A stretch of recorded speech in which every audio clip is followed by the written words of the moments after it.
आप देख रहे हैं कोटा 24 न्यूज, सच्चाई की आवाज़। लोकसभा के विपक्ष के नेता राहुल गांधी ने कोटा के दशहरे मैदान में आयोजित छात्रों की गूंज कार्यक्रम में छात्रों और युवाओं से संवाद किया। कार्यक्रम के दौरान राहुल गांधी ने शिक्षा व्यवस्था, प्रतियोगी परीक्षाओं को बढ़ते दबाव और पेपर लीक के मुद्दे पर केंद्र सरकार को घेरते हुए कहा, यह कोई राजनीतिक कार्यक्रम नहीं है बल्कि छात्रों और युवाओं की आवाज़ उठाने का मंच है।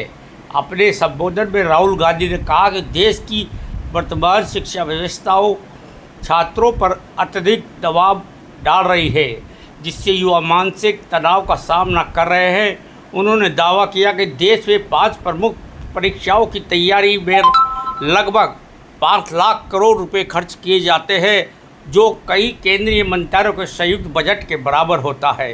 राहुल गांधी ने पेपर लीक और परीक्षा के प्रणाली में अव्यवस्थाओं का उल्लेख करते हुए कहा कि लाखों छात्रों का भविष्य कुप्रबंधक और भ्रष्ट व्यवस्था की भेंट चढ़ रहा है और युवाओं की समस्याओं को राष्ट्रीय स्तर पर उठाने का भरोसा दिया। हालांकि कार्यक्रम के दौरान राहुल गांधी करीब 45 मिनट में केवल 5 छात्रों और उनके परिजनों से संवाद किया। नीट परीक्षा से जुड़े मुद्दों पर उनका वक्तव्य अपेक्षाकृत सीमित रहा। कार्यक्रम में बड़ी संख्या में लोगों की मौजूदगी देखने को मिली, लेकिन नीट अभ्यर्थी और प्रतियोगिता प्रत्याशी की तैयारी कर रहे छात्रों की संख्या अपेक्षाकृत कम नजर आई। वहीं ग्रामीण क्षेत्रों में आए लोगों और कांग्रेस कार्यकर्ताओं की उपस्थिति अधिक नजर आई। And the reason I've come, I want to make absolutely crystal clear that this is not a political meeting. This is a meeting about you, about the young people who are struggling to get a future. I will not say the words BJP, Congress, politics, elections. They will not come out of my mouth this evening. This evening is about you. It is about what you're facing. It is about the challenges that you're dealing with every single day. जो NEET है, doctor, सबसे पहली बात तो doctor एक बहुत बड़ा term है। किसी भी मतलब जैसे अभी कोई बीमार हो गया तो किसी भी एक बंदे की लाइफ हमारे हाथ में होती है।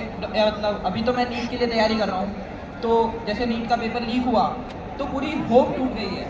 डॉक्टर बनने के लिए आदमी कोई करेगा, फिर पेपर देगा वो, और फिर उसको बता दिया जाता है कि तुम्हारा पेपर लीक हो गया और फिर तुम्हें वापिस पेपर देना है, तो होप टूट गई। तो आपके अंदर जो भावना थी, आपके अंदर जो भावना थी, लोगों की मदद करने की भावना थी, आप क्यों कर रही हैं? IIT बॉम्बे हो गया, IIT दिल्ली हो गया, तो वो काफ़ी अच्छे कॉलेजेस हैं जिसमें आगे जाके हमें इंजीनियरिंग में नहीं, बाकी और चीज़ों में भी बहुत सारी अपॉर्चुनिटीज़ मिलती हैं। तो मेनली तो मैं अभी एक्सपोजर के लिए कर रही हूँ। और आपका? Sir, actually, I have always been interested. I'm a very social person, so I think UPSC would genuinely help me engage in society and make policies and decisions. And you? Sir, हम लोगों को बचपन से सिखा ही ये दिया जाता है कि आपको बड़े होकर डॉक्टर, इंजीनियर ये सब बनना है, तो एक मन से बचपन से ही वो सपना बन जाता है कि डॉक्टर बनना ही। मगर अगर आप सबको बिल्कुल फ्री छोड़ दिया होता और असलियत में आप क्या करना चाहते हो, तो फिर क्या जवाब मिलता? सर, मेरे को डांसिंग में बहुत शौक था। आपको डांसिंग में शौक है? आपको?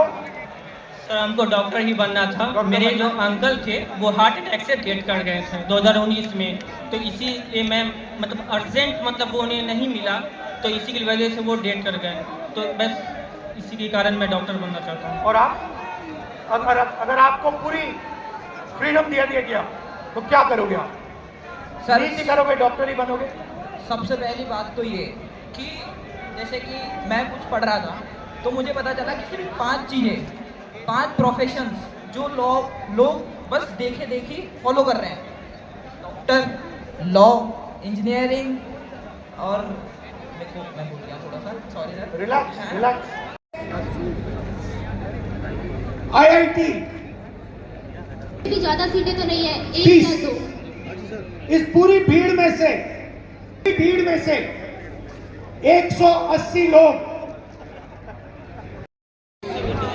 If we consider NIT, triple IT, No, IIT. Because you want IAS, you want IIT, IIT. you want NEET, doctor. Yes, sir. So, what are you actually facing? sir, if we consider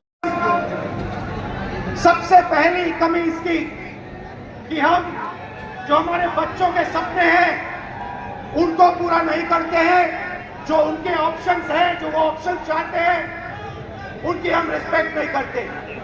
उसके बाद यात्रा के बाद मैंने education system के बारे में और थोड़ा सोचना शुरू किया।